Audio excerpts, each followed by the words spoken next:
that the EU impose on us. Well, It comes from London, from the city of London. There's loads, yeah. Not the town of London, the city. People talk about that, alright. Then you have all these working groups in the EU. If you're working groups in the EU, they're kept secret, you're not allowed to know who your members are, and they talk about all these issues. Little issues that are discussed in the EU.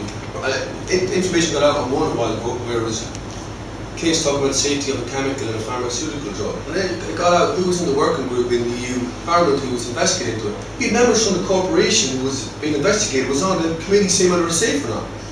You know, it's ridiculous.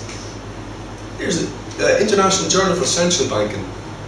You got all this research that goes on above academic circles, above government, above supposed democratically elected systems, and they're deciding economic policy, working all this out, loads of fun. We're not to talk about it, we don't talk about it. It's all a game of fun. Left wing, right wing. Central banking system controls everything. Remember the Bank of International Settlements? Hardcore Marxists, hardcore communists, and although we hate each other, economic policy is different. Hang on, you're all being controlled by the same point. Telling you what change your fractional reserve ratio was, dividends and all this kind of stuff. But no, not to talk about that. Money is Death, it's a great documentary. It's a starting stone to an introductory and a simple way to some of these ideas. References a lot of academic sources and stuff. You know, people can start from there, so a lot of people have you. Here's where it comes down to, and it's a pretty simple way to look at society. What is the core thing that holds society together? What is the main thing? Money, credit, money creation and credit creation. These are the two things that hold society together. Forget about anything else, that's it. Now, when you people talk about hell, war, poverty, schools, old age pensioners not getting bus passes, you know, any issue that's we talked about, shouldn't be talking to politicians about this, we talk about, well, money creation and credit. Why is the country in debt to international banks? Why is, you know, all this kind of stuff. But no one talks about that, because you're not supposed to know about it. That should be key. Front page of every newspaper should be monetary policy. Why is the country in debt? Why are we alone? But no one talk about it. It kind of gives you an idea of how nonsense the whole thing is. Imagine someone, I don't know, having a mortgage and just completely ignoring having a mortgage or something. Wouldn't work. The media, the government thinks it works. Here's a simple idea. Two plumbers and a democracy, mate. Imagine some person got plumber A and to do work in their house. And plumber A is utterly incompetent, messes up, can't do his job, doesn't know what he's doing, destroys the house, causes loads of damage and everything. Then you go, out, plumber A, you're nonsense, you don't know what you're doing. Get in plumber B to fix the work. Plumber B is utterly incompetent, messes up, completely destroys everything, wrecks your house, causes you more damage. What do? You don't go back and get plumber A in to fix it. Well, that's what democracy is. That's what voting all these controlled political parties is. A minute ago, Labour was screwing up the country. Now you're getting the Conservatives in to fix it. Oh, did the Conservatives screw up in the 80s? You know what I mean? Why do you get plumber A in to fix plumber? It's just, you know, it's just a rally around these simple little ideas. The scale of the bailouts to the banks, that shows you who's thought about it. If they can prop up these banks that cannot fail. You know, oh, can we get some money for the banks to bail them out? Yeah, what you want? A few billion, no problem, take it. Can we get some money for the military? Yeah, there's a few billion, no problem, take it. What you want? CIA, you want money? Take it. Yeah, we were hoping to build a few schools, a few hospitals. Any chance of that? Oh no, sorry, can't do that. Don't have any money, times are tough. You can bail out all the banks and all these people if you want. End this whole money section, quote from Leo Tolstoy. Money is a new form of slavery and indistinguishable from the old simply by the fact it is impersonal. There is no human relation between the master and the slaves. Ask anyone, what is money? And they'll fall off the chair and think you're crazy in the head for even asking it. You know, when you look into it, then you see what it's all about.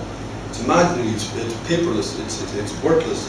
You go back to gold standard and all these other issues. Anyways, with all these issues, how is it possible that a population can have all this going on, can believe all these things and not even think about it? Or how do they form their opinions that this isn't happening? How does this all happen? Psychological operations. Well, what are psychological operations? According to the US Military Psychological Operations Division, psychological operations encompass those political, military, economic and ideological actions planned and conducted to create a neutral or friendly foreign groups, the emotions, attitudes or behaviour to support the achievement of national objectives. That is so deep. That is so deep, it covers so many bases. But what does it really entail if you simplify it down? Oh, sorry. Psychological operations are carried out on domestic. Each military has their own psychological operation division. That's their job. You have a division in the military for this and that and all sorts of things, logistics. And you have one for psychological operations to control the perception of the population in a country which they invade. So they actually carry out psychological operations on countries which they invade, but also on psychological operations on the country which they're from. The British military are carrying this out in the BBC and all this stuff. Now, they admit in their documents, falling off their chairs laughing about it. So what do psychological operations contain? Again, here's all these documents. People can look through them, I'll pass them out as they go around. You can look through their own stuff. Control all printed press, television, radio transmissions, other content in terms of war zone, flyer production. No one bomb the fuck out of the country to go and drop flyers and tell them they're all great. How great it was with a bomb. That's all psychological operations. All plan and control. Massive infrastructure of planes to fly, 50, 60, 1,000 foot above the ground, beaming up all radio stations, television, all this sort of stuff. After blowing up all the country's own internal infrastructure. Because you control information, you control their perceptions, population's perceptions. Propaganda formation. Carry out psychological operations to create acquired reaction from target audiences. Coordinate psychological operations with long-term plans for subversion and predictive programming of population. Talk about that later on. Show some reference material for it as well. To control all forms of information available to the population, psychological operations. Here's a quote from Stalin, good man. The ideas are more powerful than guns. We would not allow our enemies to have guns. Why do we let them have ideas? This is before the Second World War. He's telling you straight up what it's about. In the Soviet Union, they had a department, a department like economy, a department of military and defense department. They had a department of culture, who guided and controlled everything that was in the media, because all the media was controlled. So they had a department of culture. Saying this is the celebrities you're going to see, this is sports you're going to see, this is what you're going to be looking up to. This is all of it. So it goes on in this country, all these hand-picked people. Here's Joseph Goebbels, Nazi propaganda minister. I remember all these countries might be told that they're enemies and stuff, but all the economic, these big rich families controlled all the corporations that made all the weapons that they all used to kill each other, kill all the soldiers. After the First World War, I'm going off on a rant here, after the First World War, Germany was in the pits with inflation. If you look into it economically, destroyed. The country was absolutely just destroyed. Inflation was running at like thousands of %. And all of a sudden, Bank of International Settlements pumped money in. And in a few years, bam, they've got an army up that can take over the world. How did that happen? So I don't think you've got that quite right, Jonathan. Yeah? Because Hitler came in and he said, we have nothing. Everything's devastated in this nation. It's the only thing we have is the Germans' power to work. And he said, we won't borrow money.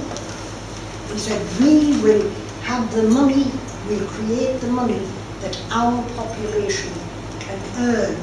Yeah, but they were actually funded by Prescott Bush. They didn't get loans from this to set them up. They were funded by the Bush family. But when Hitler said he wasn't going to borrow from the international lenders, and they decided in 1933, they said Germany has to be exterminated. This is before 33, yes, where he was propped up, and then he might change his economic policy, but he's propped up by that. He said he wouldn't accept their gifts. Yeah. He accepted gifts from Prescott Bush. Well, anyway, we can talk about all this later, just for time. The most brilliant propaganda technique will lead no success unless one fundamental principle is borne mind constantly. It must confine itself to a few points and repeat them over and over and over again. Democracy, Al Qaeda, coming to get you, threat, economy, recession, blah, blah, blah, blah. Can we articulate this point and get more information in? As intelligent people might do. No. Simple Al Qaeda coming to get you, danger. As Hitler said, if you keep people in a state of fear, they'll follow you anywhere. Anywhere. That's what it's all about. We see the same. I'm sick of hearing about the London Olympics now, and it's still 2 years away. Completely. I'm sick of bloody about it now. Completely. Here's a quote from Joseph Goebbels. If you tell a lie big enough and keep repeating it, people will eventually come to believe it. And the lie can be maintained only for such a time as the state can shield the people from political, economic, and military consequences of the lie.